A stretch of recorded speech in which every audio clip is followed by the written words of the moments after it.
Hello. In our previous lesson, we talked about the importance of input and output in class, and we highlighted output as key for language acquisition. We mentioned 3 functions of output that we summarized as you can see in the slide. We said that in producing the L2, a learner will, on occasion, become aware of, that is to say, notice, a linguistic problem brought to his or her attention either by external feedback, that is to say, clarification requests, for example, or internal feedback. Noticing a problem pushes the learner to modify his or her output, and in doing so, the learner may sometimes be forced into a more syntactic processing mode than might occur in comprehension. In this class, we will focus on output in relation to acquisition as a main topic that teachers need to bear in mind with reference to scaffolding 3, that is, the moment-to-moment interaction. In this class, we will first concentrate on what research shows about output and how it intervenes in language acquisition. Then, we will characterize the language of the learner, interlanguage, that is, the system built by the learner while acquiring the language.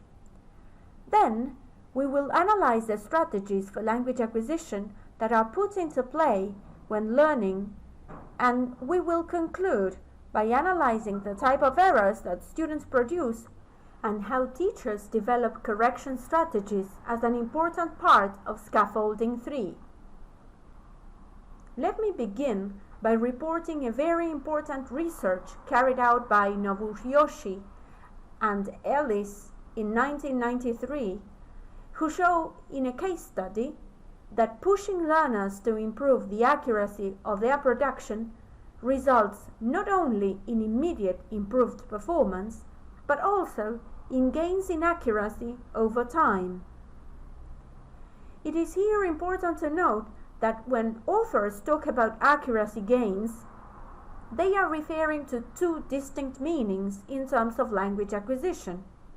The first one, acquisition as the internalization of new forms, and 2, acquisition as the increase in control over forms that students have already learned and that have been internalized. Output then triggers these 2 types of acquisition.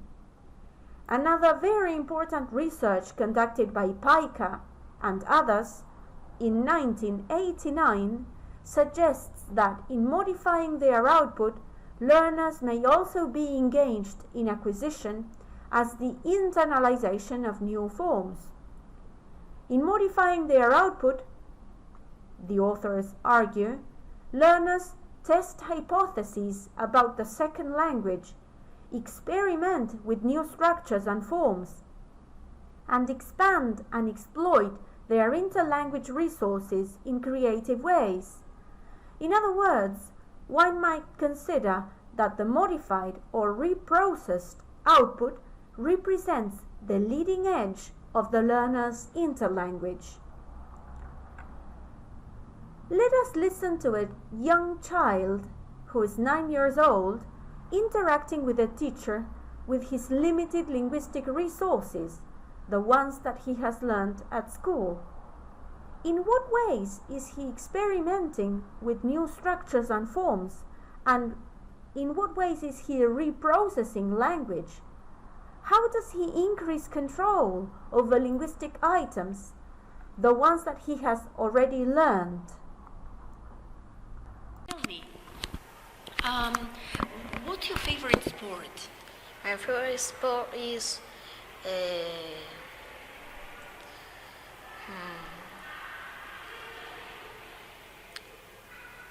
tennis. Tennis is your favorite sport. And do you like Del Potro playing tennis? Yes. Oh, did you watch Del Yes. Potro? Okay. And what is your opinion?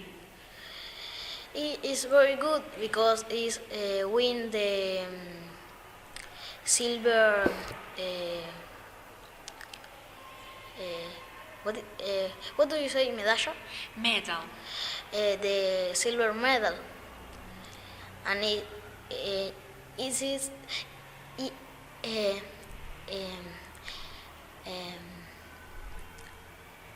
el, what do you say? He is number 60 the world. 60th in the world ranking? No, you mean? 60. 60. 60. Okay, 60. No, 50. 50. 50. Uh-huh. And it is win the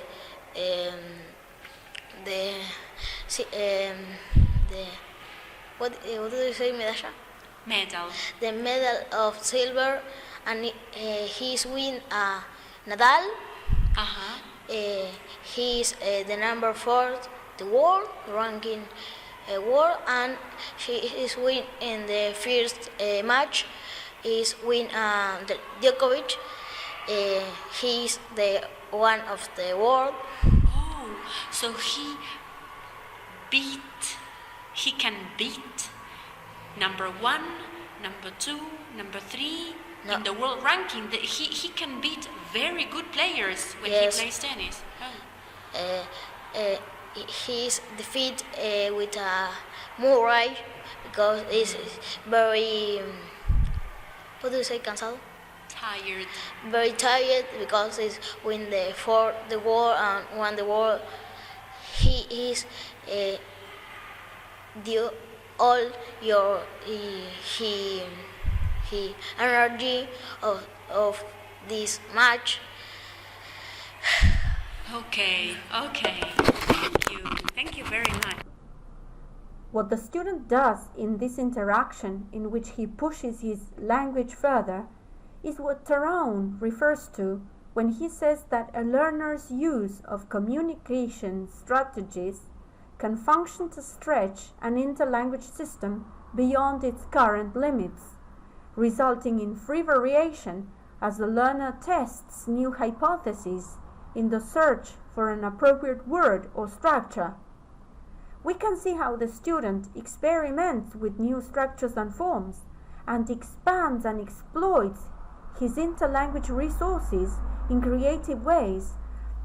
When noting the gap, he searches for the language, requesting from the teacher the missing items. Research is beginning to accumulate evidence supporting the theoretical claim that pushing learners beyond their current performance level can lead to enhanced performance, a step which may represent the internalization of new linguistic knowledge or the consolidation of existing knowledge.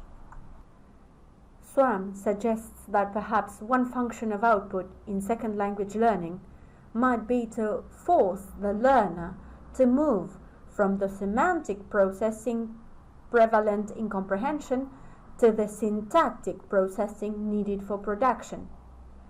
It might be that producing language forces learners to recognize what they don't know or know only partially.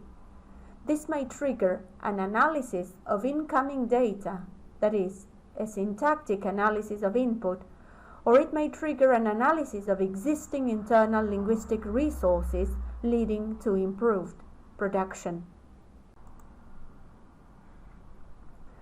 What mental processes do learners engage in as they move from the original output to their modified output, as they move from encountering a linguistic problem in L2 production to developing a solution? In this diagram, Ellis and Barquinson show how learners modify their interlanguage systems by processing language and gaining control over linguistic forms of the target language through output. The diagram shows that through communication, the learners first notice a flaw in their language as they produce it. This noticing can be triggered by external feedback or internal consciousness over limitations in production. The next step is an analysis step. The learner inspects for a solution through some of the many compensation strategies they put into use and that we will see in some minutes in this presentation. They may get involved in complex thinking to find out for themselves what the solution is, or they may request input from another language user so as to get help from the context. Any way they choose to follow, this will inevitably lead to more output and eventually linguistic improvement and language acquisition. Output then triggers a complex process of acquisition, leading to improved output. The natural question that you're likely to have in your mind at this point is, how do we help students notice the gap? What kind of feedback do we provide? How do we correct mistakes? How do we help compensate for flaws? So, learner language then is crucial for us teachers to know at what point in language acquisition the student is. The oral or written language produced by learners can help us enormously understand the process and facilitate it with improved teaching strategies. We know that the study of learner language can provide us with information about learners' underlying linguistic knowledge and can help the student gain fluency and accuracy. Let's watch a technique used by Herbert Puchta to help the student gain accuracy. As you listen, try identifying the principles behind his technique. Imagine a class where lots of students have problems getting the famous third-person S right. Easy to imagine? Well, here's an example of how to help students overcome this error. Take a piece of paper in a certain color and a marker pen and write an S on it. Stick it somewhere on the wall. When a student makes that mistake, point to the paper, wait, and smile. Most probably the student who's just made the error will notice what you want them to do and correct themselves. If after some time another student makes the same mistake, just point at the sign on the wall, wait, and, yes, smile. The meta message you're sending out here is, you are okay. I like working with you. There's just a little error in your language I'd like you to correct. This especially helps students who have low self-esteem, as those students are frequently in danger of losing their self-confidence when they get corrected. After using the visual reminder on the wall for a few lessons, replace it with a piece of paper of the same color that you used previously, but this time without writing anything on it. The next time a student makes the third-person S mistake again, point and wait and, yes, smile. Leave the piece of paper there for some time and use it in this way whenever necessary. After a few lessons, take it off the wall. If a student makes the same mistake, just point to that spot on the wall, wait, and smile. A colleague recently asked me if one can use several such visual reminders for various types of error at the same time. The answer is yes, you can. But keep in mind that we are talking behavioral learning here. So you can support that by introducing the different visual reminders one at a time and making sure they are in different locations, and preferably also on pieces of paper that are of a different color each time.